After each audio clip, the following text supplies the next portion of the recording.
11. září 2001. Bostonské řízení letového provozu. American 11, otočte se o 20 stupňů doprava. Tady American 11. Otáčíme to doprava. Kokpit neodpovídá. Pobodali někoho v business třídě. Asi jsme byli uneseni. Co se děje, Betty? Mluvte se mnou. Betty, jste tam? Betty? Asi jsme ji ztratili. –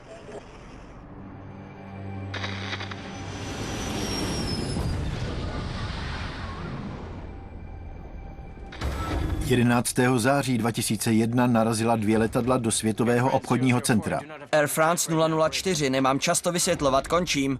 Americký vzdušný prostor byl uzavřen. Museli jsme dostat pod kontrolu vzdušný prostor. Museli jsme dostat pod kontrolu nebe. American 49, přesměrujeme vás na přistání v Gendru. Více než 200 letadel se už nemohlo vrátit. Malý tým letových dispečerů v kanadském Gendru je musel všechna přijmout. American 49, vy to nechápete. Jsou ve všech aerolinkách nebo jen v některých? Nebo jen v těch amerických? Dostali jste instrukce k přistání. Přistanete v Gendru. Jste v pořadí. Ne, americký vzdušný prostor je uzavřen pro veškerý provoz. Jedinou možností je Gander nebo St. John's. US 49, jste přesměrováni na přistání v Gendru. Přistanete v Gendru, máme tu krizi. Americký vzdušný prostor je uzavřen. Toto je jejich příběh, vyprávěný úplně poprvé. Delta 37, dnes nepoletíte do Cincinnati, končím. Americký vzdušný prostor je uzavřen. 11. září, nebe pod kontrolou.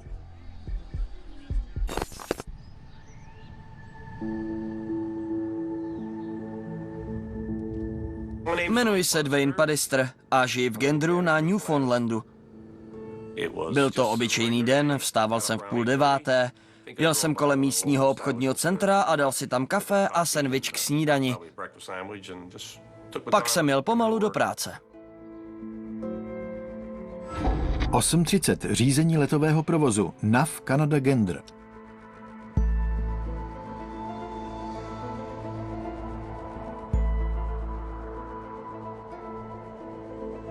Takhle po ránu tam bývá malý provoz, takže dispečer v mém sektoru, se kterým jsem pracoval, zvládal řídit celý vzdušný prostor sám.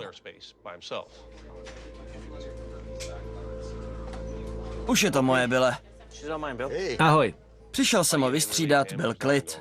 Měli jsme tam pár letadel, ale nic moc se nedělo. Zvládnu to. Ale do Severní Ameriky směřovalo z Evropy přes oceán množství letadel. Věděli jsme, že se blíží.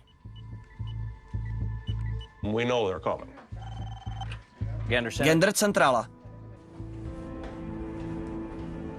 Jmenuji se Harold O'Reilly a byl jsem vedoucím směny 11. září 2001.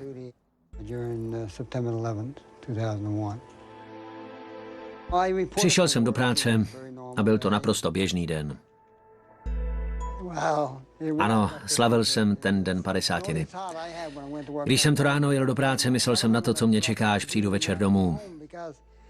Obvykle se k 50 pořádá oslova s transparenty na ulici a tak, ale ukázalo se, že to bylo to poslední, čeho jsem se měl obávat.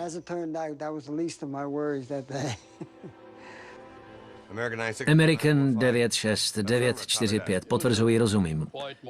Bylo to klidné, rutinní dopoledne. V sektoru příletů, kde jsem pracoval, většinou seděli 2 nebo 3 lidé. A pak vypuklo to peklo.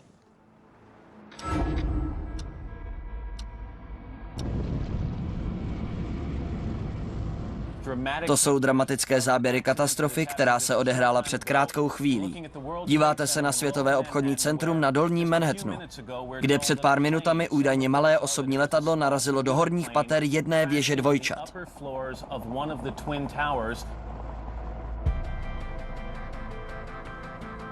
Seděl jsem v kanceláři, když vešel jeden z dispečerů. Harolde, Co se děje? tomu neuvěříš.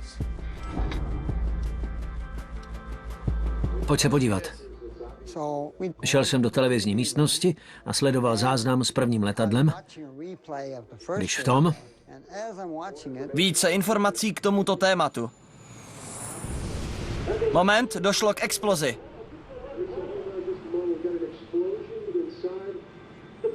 Bože můj. To nebylo malé letadlo.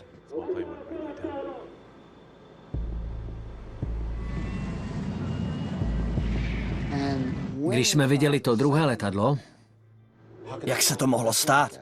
asi všichni v té místnosti si uvědomili, že to nebyla nehoda. Bože můj.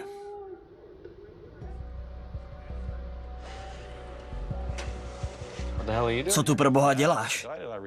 Kolega, kterého jsem vystřídal, se vrátil zpátky do práce na centrálu. Bylo to hodně divné a měl takový zvláštní výraz ve tváři. Je to v televizi. Nějaká letadla narazila do věží dvojčat v New Yorku. Malé letadlo? To nevědí. Mluvil o letadlech, která narazila do mrakodrapů v New Yorku.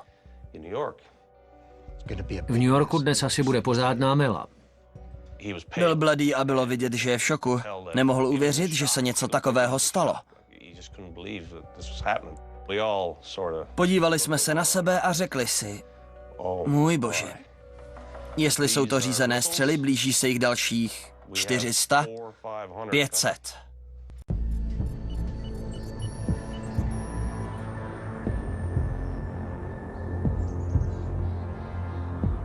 Letiště v Gendru původně sloužilo jako zastávka pro doplnění paliva a přenocování. Zvláště během druhé světové války bylo velice důležité umožnit letadlům, aby se dostala ze Severní Ameriky na evropský kontinent. Samotné letiště je velmi rozlehlé. Jednu dobu jsme tam měli přistávací dráhu, která byla široká 300 metrů. Normálně dnes přistávací dráhy mívají šířku 60 metrů. Tehdy jsme měli přistávací dráhu dlouhou 3200 metrů. Gander byl jednu dobu dokonce alternativním místem pro přistávání raketoplánů. Řízení letového provozu v Gendru ovládá obrovskou část vzdušného prostoru. Až do půly oceánu a po 30 stupňů západní délky. British Airways 1503. Všechny lety z Evropy se zbíhají nad Newfoundlandem. Jsme jako ten úzký konec trichtýře. Na západ přes Atlantik míří minimálně 400 letadel. Většina těch letadel má široký trup a převáží množství cestujících 200 a víc. My je tu zachytíme jako první, identifikujeme je na radaru a pošleme dál do jejich cílové destinace. Máme vás na radaru. Uveďte požadovanou výšku letu. Výškové omezení je tu 8800 metrů a výš. V této výškové hladině se letadla pohybují do a ze Severní Ameriky. 9:06. Prezident George Bush se dozvídá o útoku.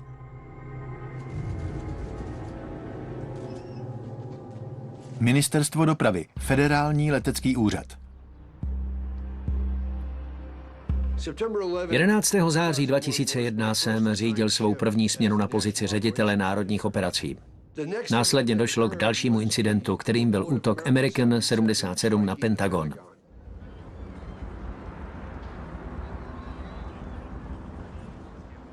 Sledujeme živé záběry z Pentagonu, odkud se valí dým. Jim Miklaševsky právě ohlásil, že slyšel explozi. Lidé uvnitř budovy to popisují jako velmi sofistikovaný a koordinovaný útok. V tu chvíli jsem měl pocit, že musíme všechna letadla dostat na zem. Museli jsme dostat pod kontrolu vzdušný prostor. Museli jsme dostat pod kontrolu nebe. Pokud nám bylo známo, podobných letadel mohla být stovka.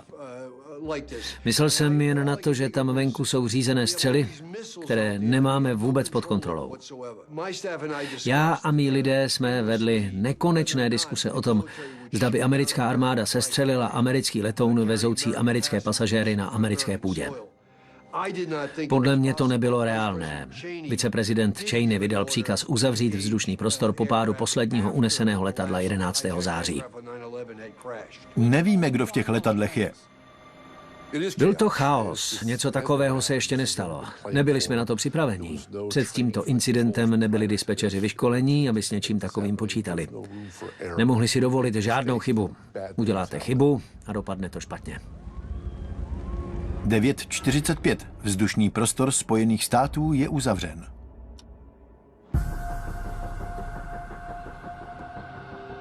Vrátil jsem se do kanceláře, protože mi došlo, že se něco děje.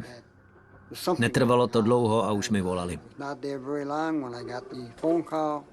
Gander Centrála z federálního leteckého úřadu v New Yorku a sdělili mi, že americký vzdušný prostor je uzavřený. Ucítil jsem skoro takové mrazení. Jak to myslíte, že americký vzdušný prostor je uzavřený? Když mi to ještě 2krát nebo 3krát zopakovali, musel jsem nakonec přijmout, že to není jen newyorský vzdušný prostor, ale kompletní americký vzdušný prostor, který je uzavřený. Harold dostal zprávu, že americký vzdušný prostor byl uzavřen. Řekl o tom mně, vysoce postavenému supervizorovi a oceánskému supervizorovi. Zase se na mě podívali, jako bych měl 2 hlavy a povídají, to není možné, to nemůžou udělat, to nejde. Je uzavřený, jasné? Musel nás chvíli přesvědčovat. Ptali jsme se, jestli je to vtip. Ne, opravdu se to děje. Je to skutečné. Všechny zaoceánské lety mířící do Ameriky musí přistát na nejbližších letištích, tak se připravte.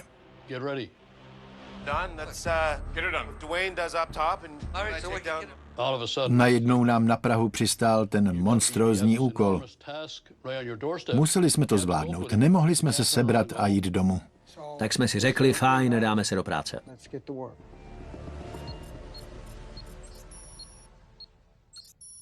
– 11. září 2001, 9:46. Viceprezident Dick Cheney spěchá do válečného kabinetu. Komerční lety odřízly přístup do Toronta, Montrealu a Ottavy. Řízení letového provozu v Ganderu muselo nasměrovat všechna příchozí letadla na přistání na 7 malých letištích.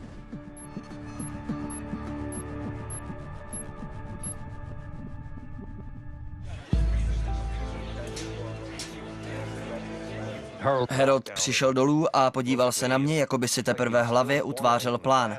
Jako by nemohl uvěřit, co to má udělat. A povídá mi, Musíte je dostat na zem. myslíš, že je dostaneme na zem všechny? Ta letadla musela okamžitě přistát. Dostane je dolů, kam jen to jde. Když ne sem, tak do Stephenville, Monktonu a St. John's, hlavně dál od velkých měst. Dobrá, navedu je na přistání.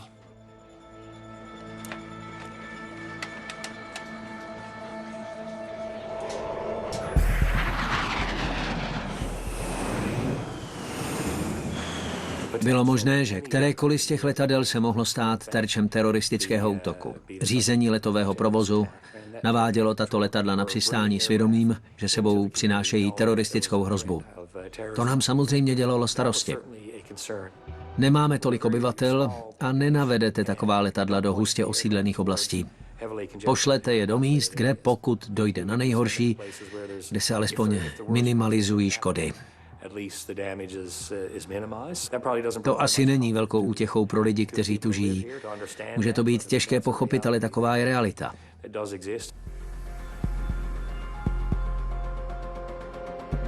Připravovali jsme letadla na přistání v Ganderu, St. John's, Stephenville, Halifaxu a Monktonu. Nikoho jsme nepreferovali. Uvažovali jsme čistě logisticky, abychom pro všechny vymysleli co nejlepší řešení. Já jsem byl první kontaktní osobou, která hovořila s posádkou letadel v našem domácím vzdušném prostoru. Musel jsem jim všem jednotlivě tu zprávu sdělit. Jak jim to mám vysvětlit? A uvěří mi vůbec? Nebudou si myslet, že jsem přišel o rozum? Bylo to dost děsivé.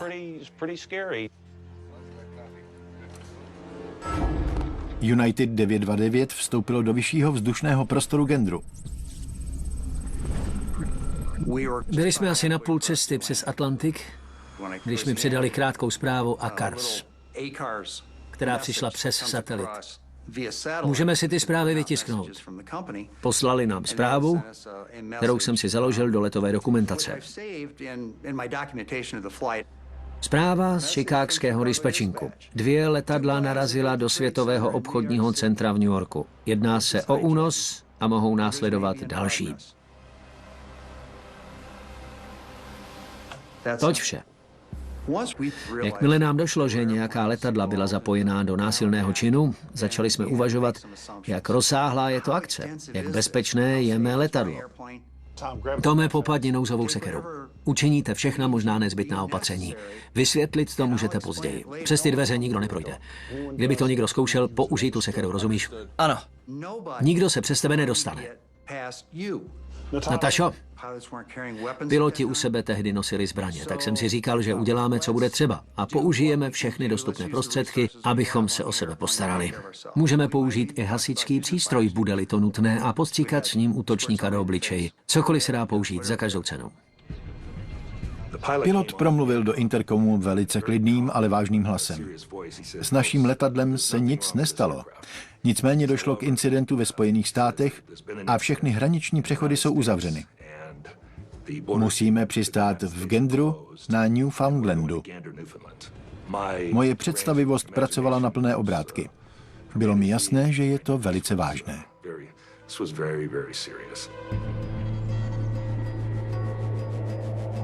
Air France 004, nevstoupíte do vzdušného prostoru Spojených států. Northwest 61, nemohu vám nic sdělit, končím. Vy mě nechápete, dostali jste instrukce přistání. Delta 37, nepoletíte do Cincinnati. Kvůli incidentu v USA nevstoupíte do vzdušného prostoru Spojených států, přistanete v Gendru.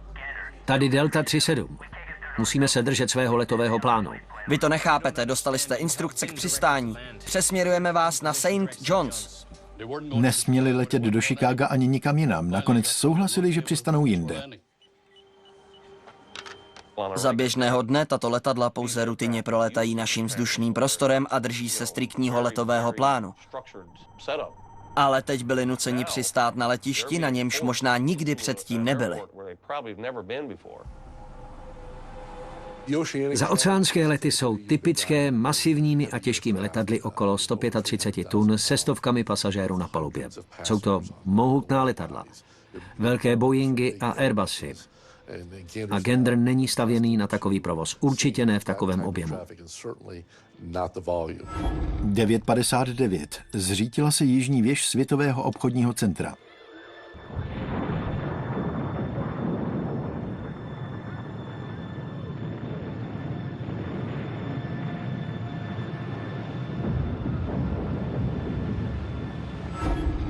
American Airlines 049 je na cestě do Dallasu. American 49, tady věž Gendru, kód 2401. Věži, tady American 49, připraven na přistání. Máte svolení. To ráno 11. září jsme letěli z Paříže zpátky do Dallasu. Byl krásný den. Dokonce jsme nad severním Atlantikem komentovali, jaký je úžasný den. Když jsme letěli přes Atlantik, měli jsme naladěné rádio na takzvanou běžnou leteckou frekvenci. Letadla se tak mohou mezi sebou dorozumívat, sdělovat si novinky o počasí, větru, turbulencích a o všem, co se děje. Zopakujte to, prosím. Požár ve Světovém obchodním centru. Zaznělo to na běžné frekvenci. V té oblasti jsme viděli letadlo. Někdo tam vyzvonil, že letadlo narazilo do věže v New Yorku.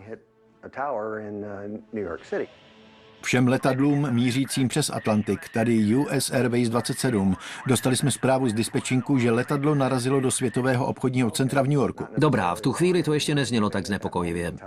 Probírali jsme to a říkali si, že to muselo být nějaké menší letadlo, ale pak, asi o 20 minut později, Něco jsme zaslechli v rádiu,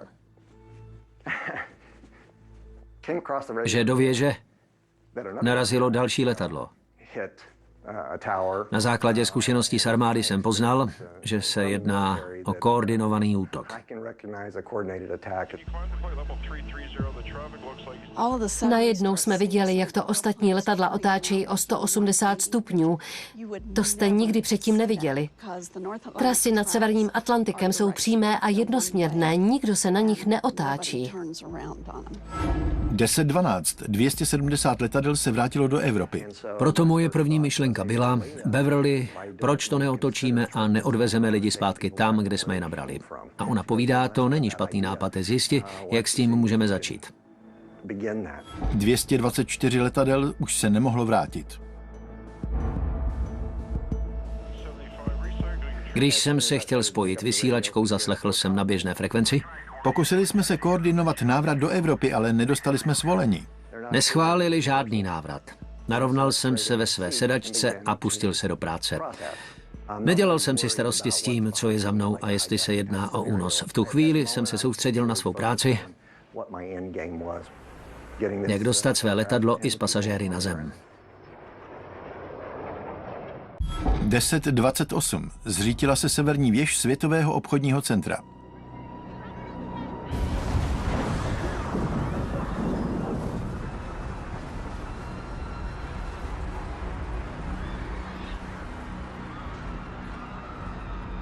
Směr Gander, letová výška 290 a nižší. V průměru v Ganderu navádějí na přistání 7 mezinárodních letů denně.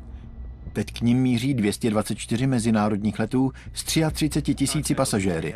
Continental 2-3 je připraven na přistání v Ganderu. Klesněte na 1800 metrů a držte si výšku. Continental 2-3 je připraven k přistání.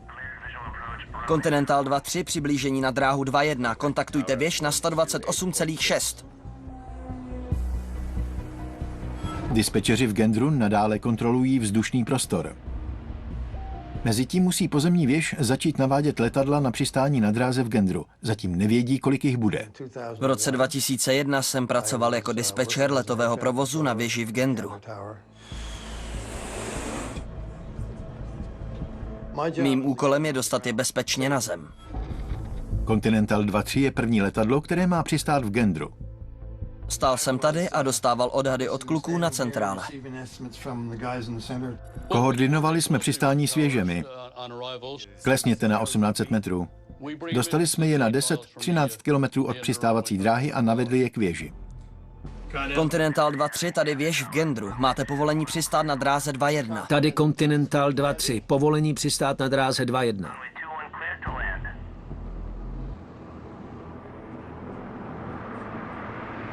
Continental 2-3, vítr je 320. Zdržte se na dráze minimum času a použijte první dostupnou pojezdovou dráhu. Je tu provoz.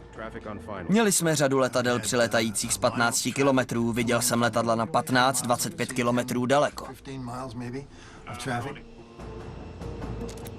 Bylo náročné dostat ta letadla na zem bez nehody.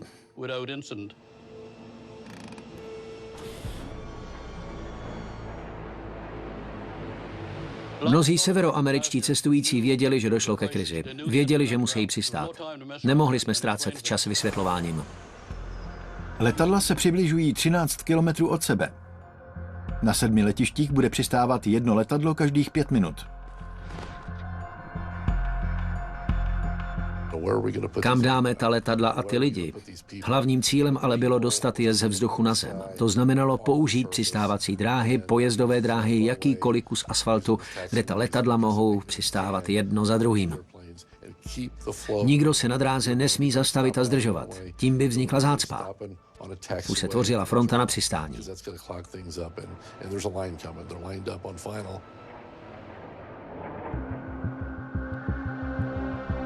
Díval jsem se tady, jak přistávají letadla a vydával jsem příkazy, kde mají zaparkovat. Normální řízení letového provozu na tak malém letišti nezahrnuje navádění na parkování. Ale musíte pochopit, že 11. září bylo navádění na parkování prvořadé. Normální postup je, že pozemní jednotky mají určené místo, kam letadlo přijede. Ten den pozemní jednotky nevěděli, kam letadla budou přijíždět. Tak řekli, ať ta letadla pošleme kam chceme a oni se postarají, aby tam byli. Air Canada 849, uvolněte místo Deltě 767. Jeďte přes Alfu na rampu. Nalaďte si 1:21,9. Plánoval jsem to za pochodu. Zůstali naladění na naší frekvenci a navedli letadlo tam, kam jsem jim řekl.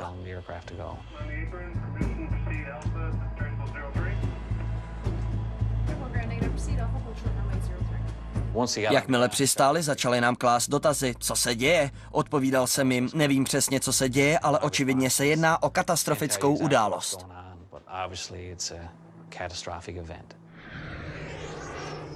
Když jsme přistáli, kapitán Ballard nám oznámil, že v USA došlo k teroristickému incidentu, který zahrnoval několik letadel a útok na budovy.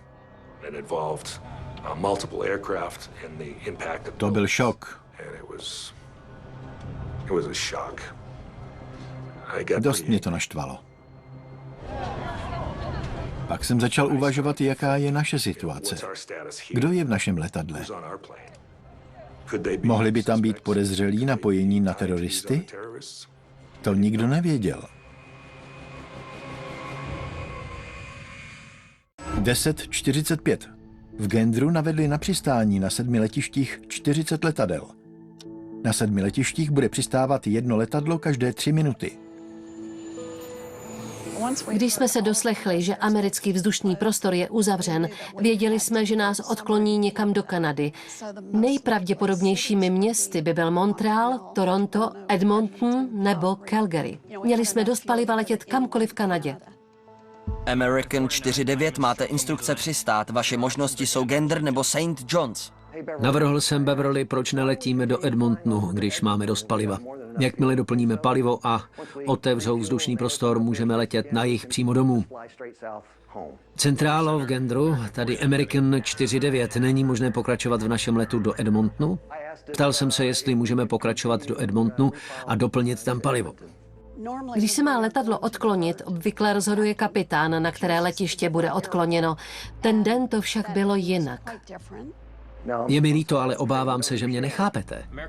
American 49, vy mi nerozumíte, máte instrukce přistát, ozvu se znovu za 60 sekund, pokud se nerozhodnete sami, rozhodnu to za vás. Nebylo možné o tom diskutovat, byl to příkaz přistát v Gendru. Normálně nedostáváme příkazy, kde máme přistát, ale toho dne to tak bylo.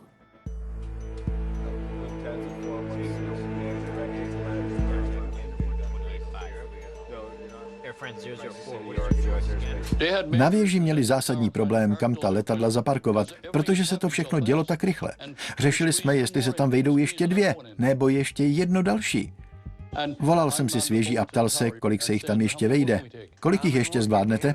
Nevím, zjistím to. Dýne, kolik jich ještě zvládneme? Když otevřeme přistávací dráhu, tak dalších 15. 15. Neustále se to muselo koordinovat svěží. Volali jsme si svěží a koordinovali to s letadly ve vzduchu, která sem přilétala ze vzdušného prostoru. Mluvili jsme svěží v St. John's. Kolik letadel ještě přijmete? Vezmete 2 nebo 3? Bylo to šílené dopoledne. Ano, slyšeli jste správně, americký vzdušný prostor je uzavřen. Lufthansa 416, nasměrujeme vás na přistání v Gendru. Ne, vy mě neposloucháte. V New Yorku je krize a americký vzdušný prostor je uzavřen. Všechna odkloněná letadla tu přistávala na dráze 2.1. Vede tímto směrem. Všichni přistávali v tomto směru, zatočili doprava na pojezdovou dráhu Alfa, skoro až na konec přistávací dráhy 2.1, a pak jeli zpátky směrem k hlavní rampě. Největší starosti nám dělal fakt, že přistávací dráha 2.1 nemá na posledních 450 metrech žádnou odbočku. Musíte se otočit o 180 stupňů, abyste dojeli k první odbočce.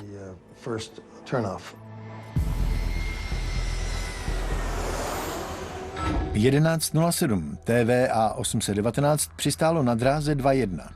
Museli vyklidit přistávací dráhu co nejrychleji a postupovat dál po pojezdové dráze, protože za nimi hned přistávala další letadla. Načasovali jsme to tak, aby ta letadla měla dost času zpomalit a sjet z přistávací dráhy, než přistane další letadlo. Ale v tom jednom případě byl někdo trochu pomalejší. Sabeno 539, tady věž v Gendru, následujte 747, 1500 metrů do přistání. Sabena 539 se připravuje na přistání. 11:11 TVA 819 je stále na přistávací dráze. Odjížděli z přistávací dráhy pomaleji, takže by včas nevyklidili místo, aby mohla Sabena bezpečně přistát. Sabena byla příliš brzy, příliš blízko. Když nesjedou z přistávací dráhy, nebude moct přistát. Jsme moc blízko. Sabeno 539, obleďte dráhu, vystoupejte do 900 metrů a udržujte si výšku. Sabeno 539, máme vás na radaru. Zůstaňte ve výšce 1500 metrů, otočte to doprava o 180.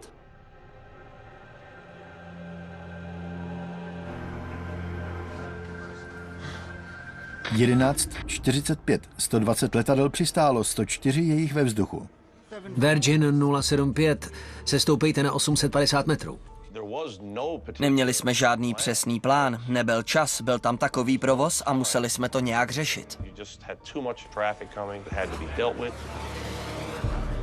Museli je všechny dostat ze vzdušného prostoru.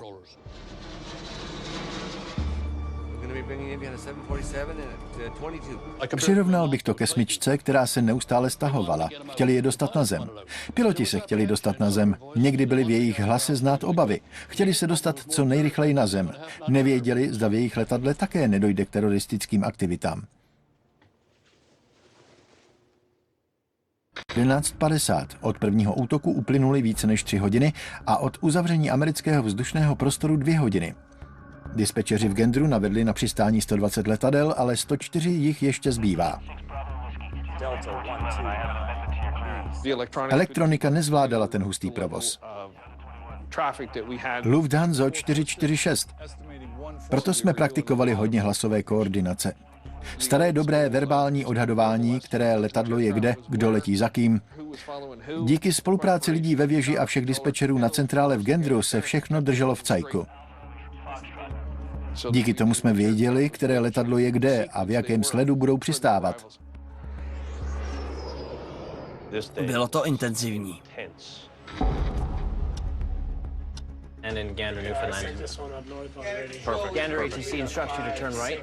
Air France 004 nemám často vysvětlovat. Centrálo v Gendru, tady American, jsme připraveni na přistání. 49 můžete jít na přistání. Když jsem zadala Gendr do počítače, uvědomila jsem si, že přesáhnu skoro o 3200 kg maximální povolenou hmotnost pro přistání. Letadla, která neměla přistát v Kanadě, měla nadměrnou hmotnost pro přistání. A to není dobrá situace. Nechcete přistát s letadlem, které má nadlimitní hmotnost na dráze, ulomit si podvozek a zůstat ochromení. Se vším tím přebytečným palivem se potřebovali dostat na svou hmotnost pro přistání. Jednou z možností je vypustit palivo a něco takového dispečeři běžně neřeší. Herolde, máme tu 777, které potřebuje vypustit palivo. Zůstaňte na příjmu, hned se vám ozveme. Zůstáváme na příjmu. Obvykle letadlo navedete nad opuštěnou oblast. Musí být dost vysoko, aby se palivo vypařilo, než dopadne na zem. Musí to letadlo izolovat a ujistit se, že žádné jiné letadlo nebude křižovat vzdušný prostor pod nimi, minimálně ve vzdálenosti 600 metrů. Musíte ta letadla opatrně navádět, aby od sebe zůstala v dostatečné vzdálenosti. Reggie, můžeš připravit letovou trasu pro vypuštění paliva? Tipuju, že polovina těch letadel to bude potřebovat. American 49, navedeme vás do oblasti poblíž Gendru, kde můžete vypustit palivo. Zůstaňte na příjmu. Rozumím. Mysleli jsme jen na to, jak doplnit palivo, vyrazit a dostat se domů. Mise splněná. Ale prvním krokem v té misi teď bylo bezpečně přistát a koordinovat s dispečery vypuštění paliva, abychom se dostali na povolenou hmotnost pro přistání. American 49, kontaktujte centrálu v Gendru na 1318 kvůli vypuštění paliva. Rozumím. American 49, tady Gendr, pro vypuštění pokračujte 80 km na východ, klesněte do 5500 metrů a zahajte. Rozumím, 80 km na severovýchod, výška 5500 metrů. Začali vyklízet vzdušný prostor, aby mi zajistili bezpečnou oblast. V podstatě mi dali vektor, v němž jsem se držela, dokud jsem se nezbavila těch 3 tun.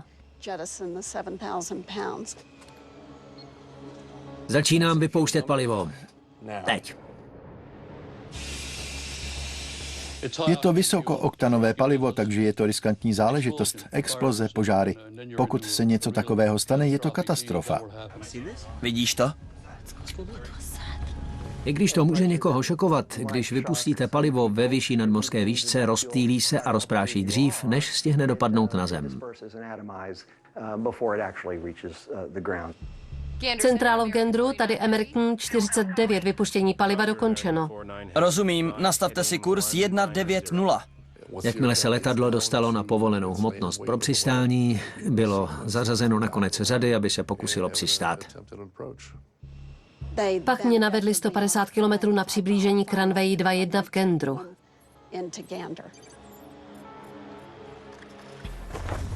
Air France 004, nemám často vysvětlovat. Museli jsme se rychle rozhodovat, museli jsme vstřebávat spoustu informací, na jednoho člověka to bylo moc. Je to malé město, takže se to rychle rozneslo a dispečeři, kteří měli volno, přišli dobrovolně pomoct, aniž bychom je volali. Věděli, že potřebujeme lidi. Ze začátku jsme tam byli 2 nebo 3 a nakonec nás bylo 14. Rád tě vidím. I já tě rád vidím. Spojili se jako tým. Nebyla tam žádná rivalita, nepřátelství, ani hádky. Všichni táhli za jeden provaz a vzájemně si pomáhali.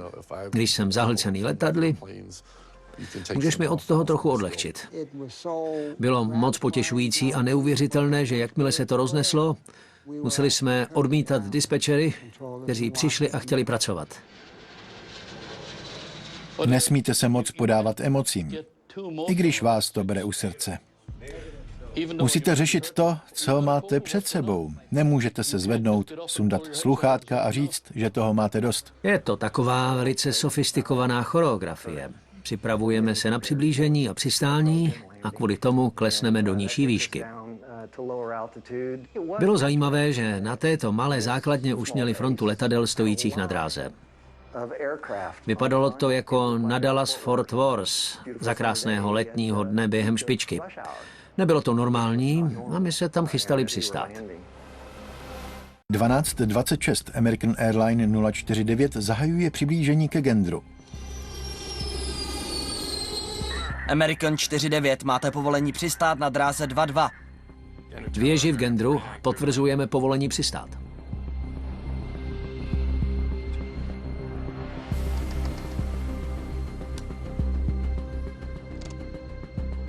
Normálně jdeme na přiblížení zhruba ve vzdálenosti 25 kilometrů, ale tady to bylo 150 kilometrů, takže jsem přistávala jako jedna z posledních.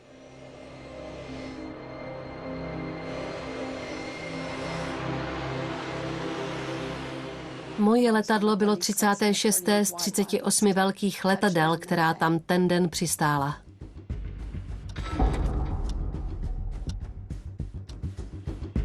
American 49 musíte udělat otočku o 180 a vrátit se na dráhu 04. Zaplnili jsme nejdřív hlavní rampu, protože jsme nevěděli, kolik letadel budeme mít. Na dráze je hodně nečistot. To je docela komplikace pro tak velké letadlo. Nevím, co na to říct, nikde jinde volno nemám. Viděla jsem letadla všude kolem. Stála na pojezdových drahách, přistávacích drahách, v oblasti kolem terminálu. Nevěděla jsem, kde mám zaparkovat.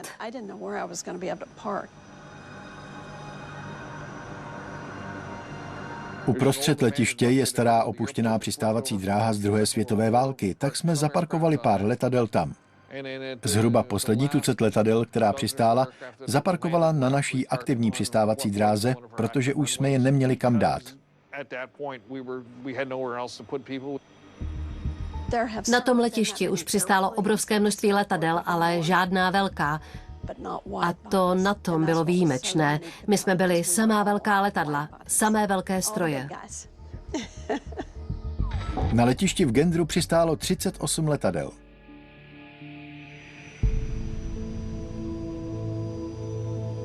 Jmenuji se Barbara Fastová a v roce 2001 jsem byla ředitelkou výzvědné služby pro americké jednotky umístěné v německém Stuttgartu. Měla jsem tribandový mobil, který tehdy fungoval v Evropě i ve Spojených státech. Tady Fastová, co se děje? Co víte? Můj úřad mi řekl, že 2 separátní velká komerční letadla naletěla do Světového obchodního centra. Bože. Krátce po přistání ke mně do kokpitu přišla jedna cestující. Kapitánko? Byla informovaná o těch událostech víc než průměrný občan. Kapitánka Básová ocenila informace, které jsem jí mohla poskytnout. Myslím, že v takové situaci chcete vědět, co se děje. Usilovně jsme se jí snažili uvolnit z našeho seznamu cestujících a sehnat jí odvoz zpátky do Německa. Odletěla hned druhý den.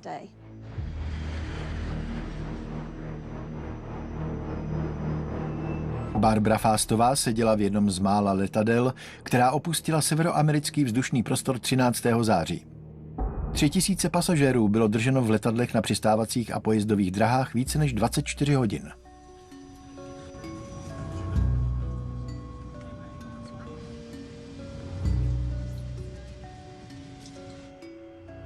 Musela se vyřešit spousta bezpečnostních opatření, než bylo lidem dovoleno opustit letadlo. Nevěděli jsme, jak dlouho to bude trvat, nevěděli jsme, zda to bude jen logistická komplikace na letišti, nedokázali jsme nijak předvídat, jak dlouho bude vzdušný prostor uzavřený a zda si pasažéři budou moci vystoupit.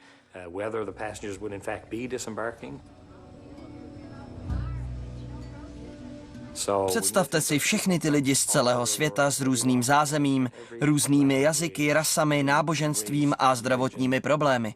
To všechno jsme museli řešit. Musíte chápat, že na základě toho, co se stalo, Lidé podlehali silnému stresu, strachu a nejistotě.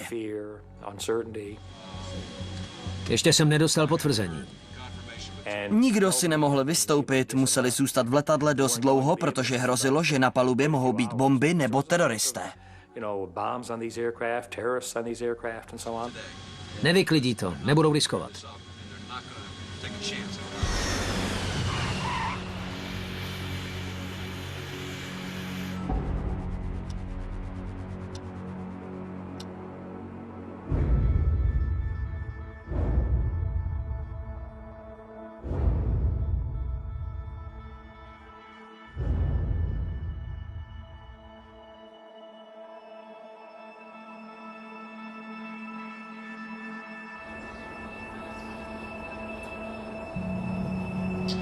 Rozumím. To bylo poslední.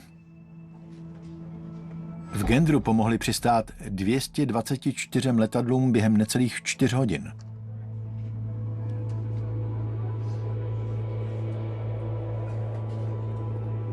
Když bylo po všem, díval jsem se na radar a viděl jen 2 vojenská letadla. Jedno na západním a druhé na východním pobřeží Spojených států. Bylo to strašidelné. Na nebi nebylo žádné letadlo.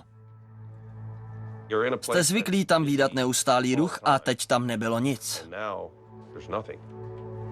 Obrazovka radaru byla prázdná. To ticho bylo ohlušující.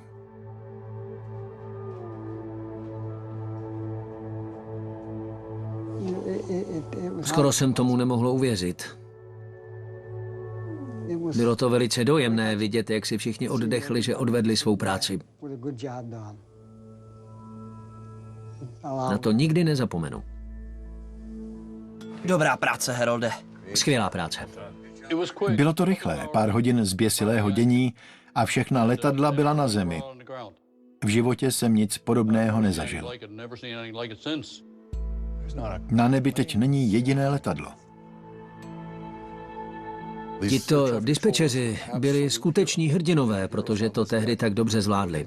Nikdy předtím to nezažili. Nemohli se na to připravit a ani o tom nikdy předtím neslyšeli. Pro ty dispečery to bylo něco jako Super Bowl nebo světový pohár. Dostali příležitost zazářit a rozhodně to dokázali naprosto zázračným způsobem. Americký vzdušný prostor byl znovu otevřen 13. září v 11:00. Poslední letadlo opustilo Gander o 3 dny později. Ani na chvíli mě nenapadlo, že bychom to nezvládli. Ten den by mohl sloužit jako příklad, jak se lidé dokážou spojit a spolupracovat, aby něčeho dosáhli. Byl to zlom v mém životě.